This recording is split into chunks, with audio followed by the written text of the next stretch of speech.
圣经故事新旧约，台湾教会公报社印，1954年，走去埃及，得找婴仔耶稣遐个博士，对东方来到耶路撒冷，问希律王讲：婴仔出世甚物所在？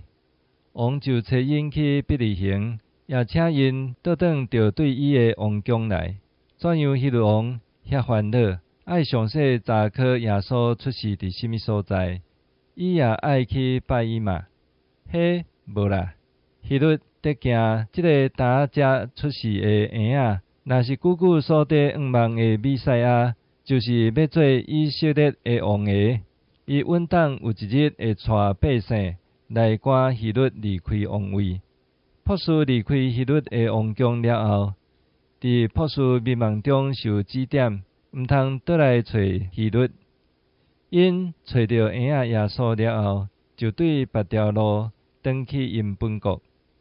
博士转去了，上帝伫约瑟迷茫中指点伊讲：着带你的妇人人玛利亚甲少年的婴仔耶稣落去埃及，因为希律在笑想要害婴仔的性命。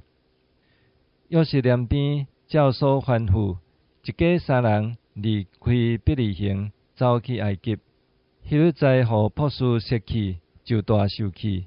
迄时对伊的王宫发出一个真通惊的命令：每一个2岁以下的囡仔，伫所定着的日，要一针刣死。迄时婴仔耶稣若夭久伫伯利恒，伊稳当也受害死。但伊平安踮伫埃及地。